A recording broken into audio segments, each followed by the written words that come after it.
Good morning student. आज के इस वीडियो में हम लोग पढ़ेंगे class 10th Hindi Kritika chapter number 2 charge पंचम की नाक का page number 14 and 15। Student page number 14 और 15 की शुरुआत करें उससे पहले इस पेज के कठिन शब्द को देखते हैं।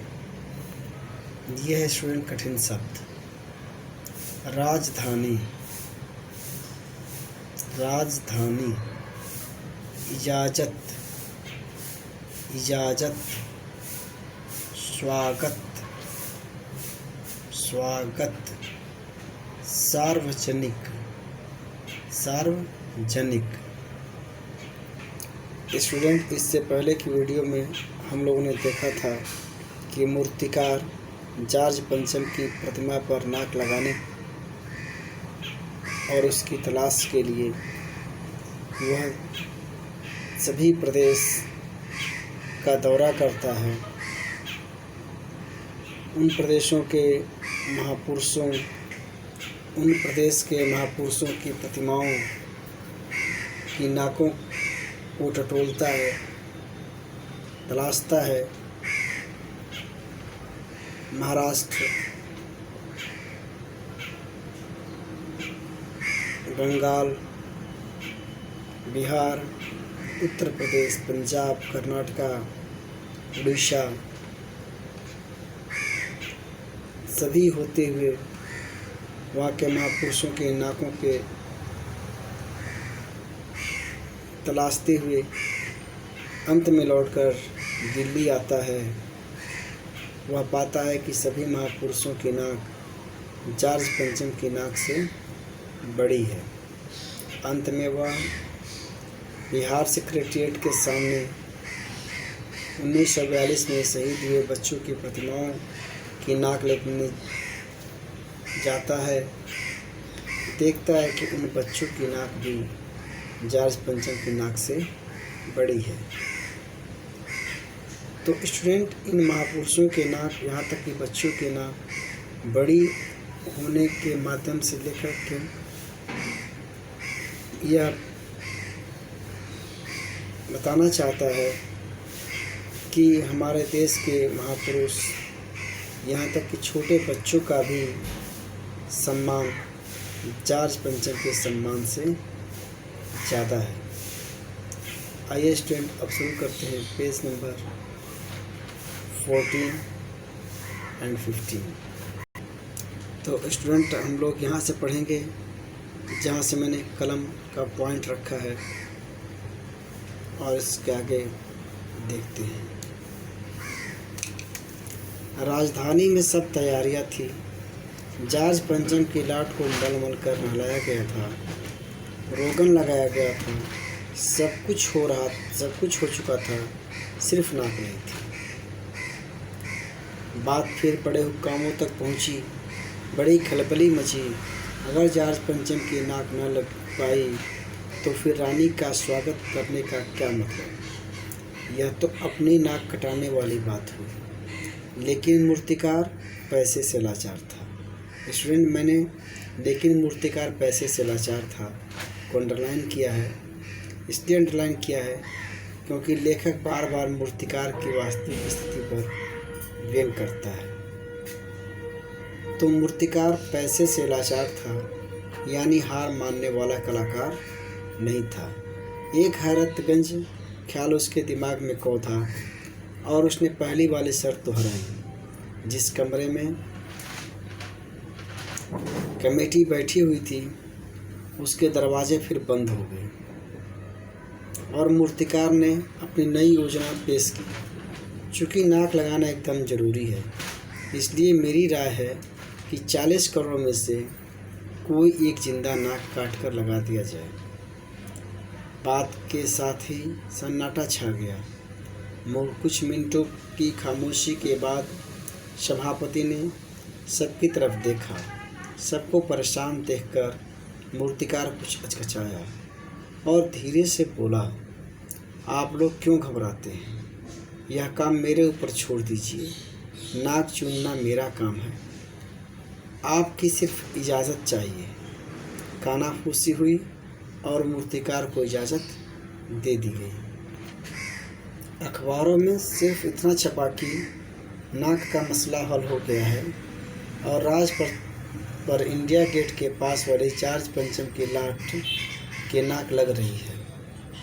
नाक लगने से पहले फिर हथियारबंद पहरेदार की तैनाती हुई। मूर्ति के आसपास का तालाब सुखाकर साफ किया गया, उसकी रबाब निकाली गई, ताज़ा पानी डाला गया ताकि जो जिंदा नाक लगाई जाने वाली थी वह सूखने न पाए। इस बात की खबर जनता को नहीं थी। यह सब तैयारियां भीतर भीतर चल रही थी। रानी के आने के दिन नज़दीक आता जा रहा था। मूर्तिकार खुद अपने बताए हल से परेशान था। जिंदा नाक लगाने के लिए उसने कमेटी वालों से कुछ और मदद मांगी, वह उसे दे दी गई, लेकिन इस हिदायत के साथ कि एक ख़ास दिन हर हाल में नाक लग जानी चाहिए।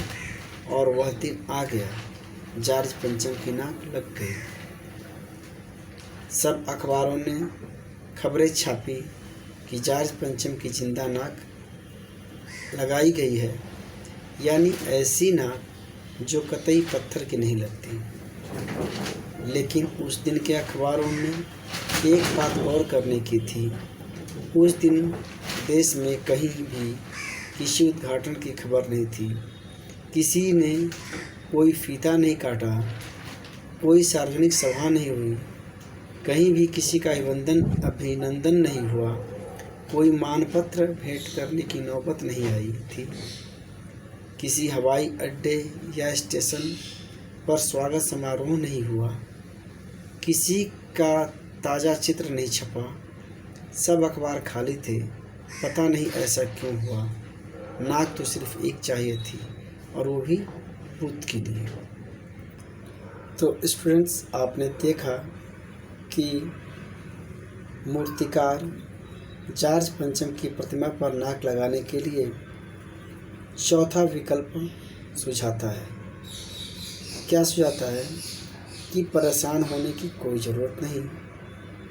हम 40 करोड़ भारतीयों में से किसी न किसी व्यक्ति की नाक जॉर्ज पंचम की प्रतिमा पर जरूर फिट बैठेगी, अतः क्यों न एक जिंदा नाक ही लगा दी जाए।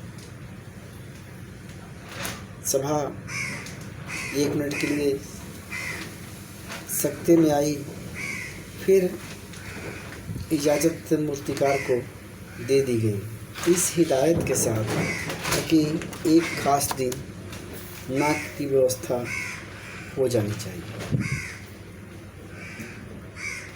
मूर्तिकार को जो सहयोग चाहिए सब दिया गया। इंडिया गेट के सामने वाली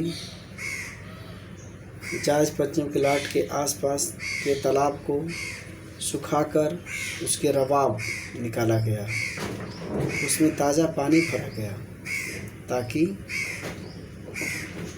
जिंदा नाक सूखने न पाए। अखबार में सिर्फ इतनी खबर से छपी कि जॉर्ज पंचम की लाट के लिए नाक की व्यवस्था हो गई है जो जिंदा है, अर्थात कतई पत्थर की नहीं लगती है। लेकिन जिस दिन अखबार महारानी एलिजाबेथ आई, उस दिन अखबार में कुछ भी नहीं छपा। कोई सम्मान, कोई स्वागत, कोई अभिनंदन, कोई फीता कटने की न्यूज़ समाचार में नहीं छपी। ऐसा क्यों हुआ? ऐसा इसलिए हुआ क्योंकि अखबार वालों ने सरकार की इस नीति का इस प्रकार जॉर्ज पंचम की प्रतिमा पर नाक लगाने के लिए जो बदहवासी थी, इसका पत्रकारों ने, समाचार पत्र के संपादकों ने विरोध किया और महारानी एलिजाबेथ के दौरे से संबंधित, उनके स्वागत, सम्मान, अभिनंदन से संबंधित किसी भी तरह की समाचार अखबारों में नहीं छापा। तो इस प्रकार से स्टूडेंट यह चैप्टर समाप्त हुआ और इसके एक्सरसाइज क्वेश्चन आंसर आप लोग करेंगे। इस पैरे के आधार पर मैं आप लोगों को एक होमवर्क क्वेश्चन देता हूँ।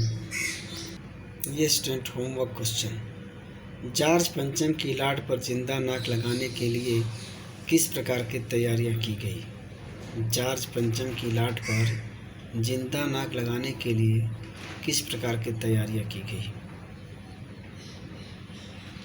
तो आज के वीडियो में स्टूडेंट इतना ही। थैंक यू, धन्यवाद।